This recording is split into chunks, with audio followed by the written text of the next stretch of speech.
अगर मेरे दादाजी 8 घंटा ड्यूटी किए, 8 घंटा ड्यूटी करने के बाद केवल 10 रुपए भी कमाए तो वो चांदी का रुपया कमाए। लेकिन मेरे पिताजी जब 10 रुपए कमाए, मेरे पिताजी 100 रुपए भी कमाए तो वो नोट कमाए। और आज की डेट में यदि मैं 8 घंटे ड्यूटी कर रहा हूं तो मैं कमा रहा हूं डिजिटल करेंसी, डिजिटल रुपया। और ये सब में सबसे बड़ा गेम ये है कि जब मेरे दादाजी जब चांदी का रुपया कमाते थे तो उस समय रिजर्व बैंक ऑफ इंडिया सोना अपने साथ में रखता था।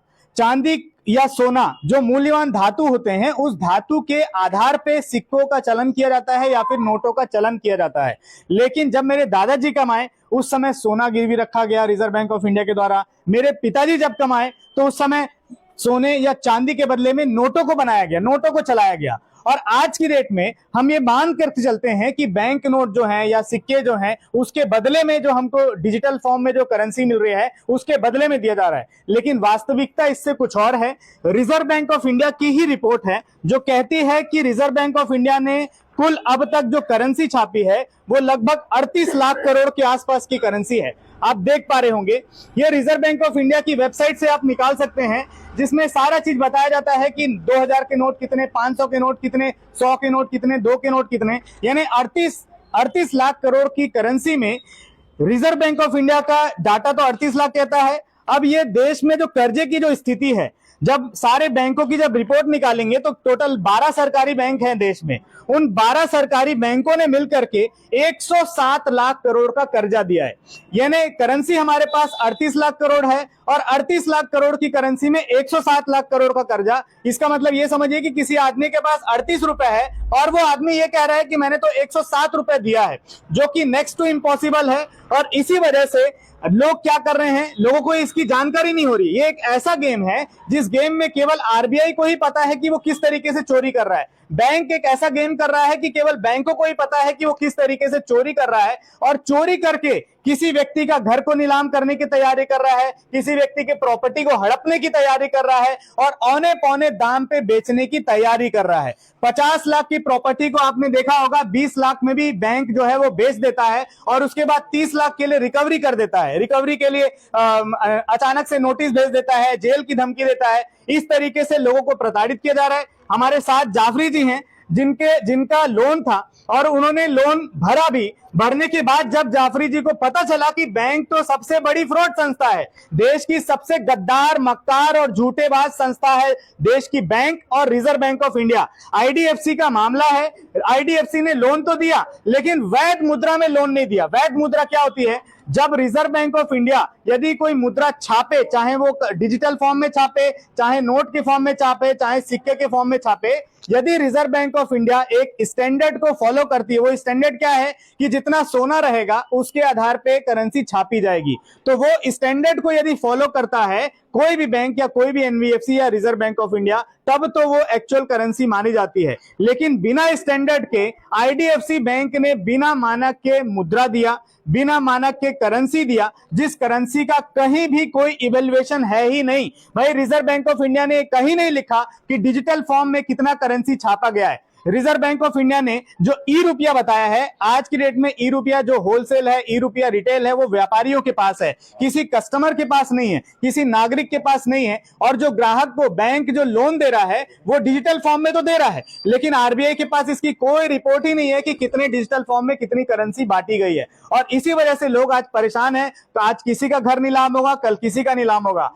ये इस प्रॉपर्टी को जब जाफरी जी को पता चला कि बैंक इस तरीके से काम कर रहा है, इस तरीके से अपराध कर रहा है, तो आवेदन दिया गया। बैंक को भी आवेदन दिया गया, प्रशासन को भी आवेदन दिया गया। वैसे तो प्रशासन बैंक का फेवर लेकर के प्रॉपर्टी हड़पने के लिए आ जाता है, लेकिन जब व्यक्ति जाए प्रशासन के पास तो बैंक के पास इसका कोई जवाब नहीं रहता, प्रशासन के पास इसका कोई जवाब नहीं रहता और औने पौने दाम पे बेचने के लिए सभी तैयार रहते हैं। अंडर द टेबल पैसा भी मिल जाता है, सबको जानकारी होगी।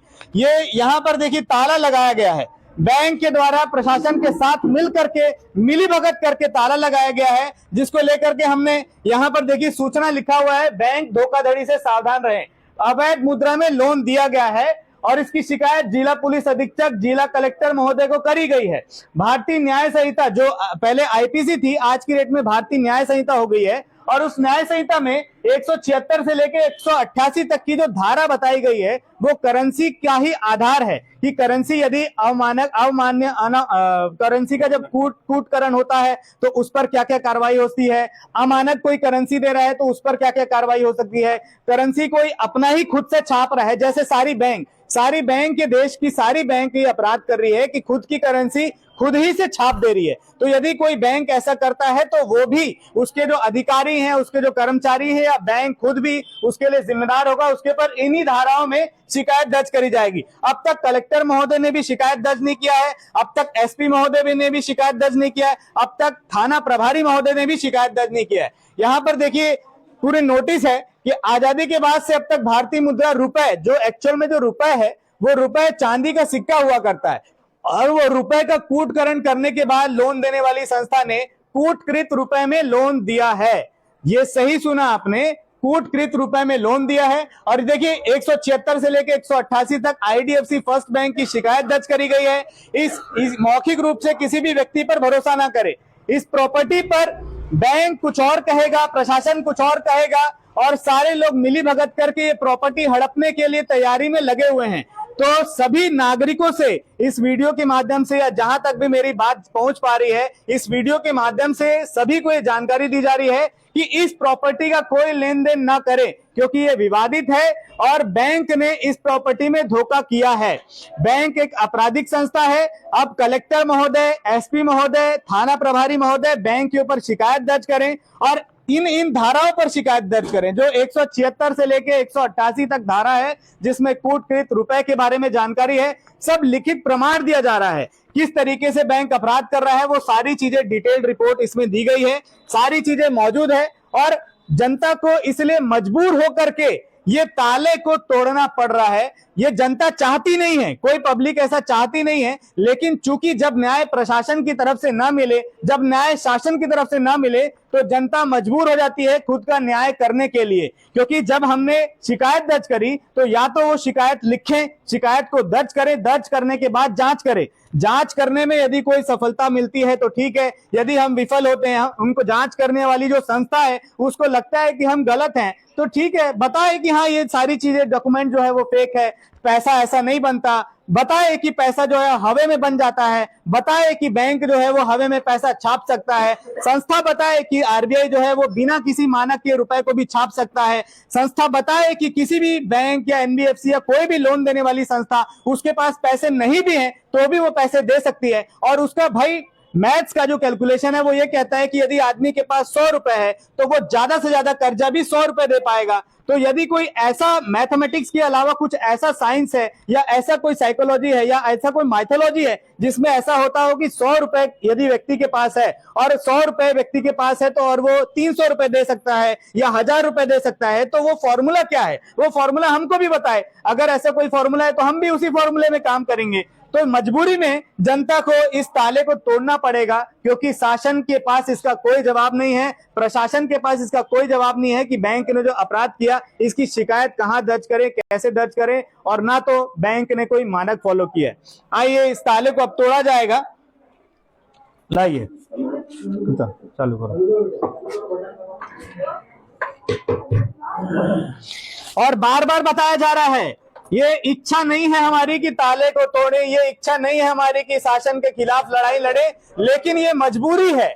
आज की डेट में जनता की ये मजबूरी है कि अपनी लड़ाई को स्वयं लड़ना पड़ रहा है, अपनी लड़ाई के लिए स्वयं आगे आना पड़ रहा है।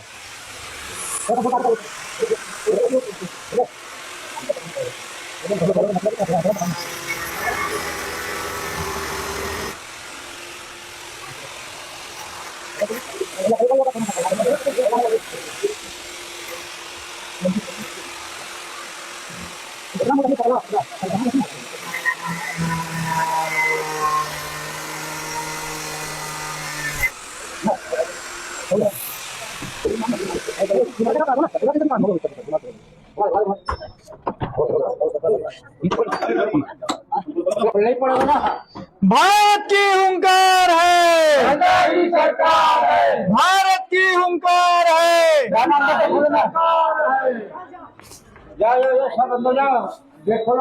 चलो चप्पल नहीं पहना भाई, चप्पल मत पहनो। वहाँ नहीं साहब और वहाँ पर भी है क्या? उधर से बंद है।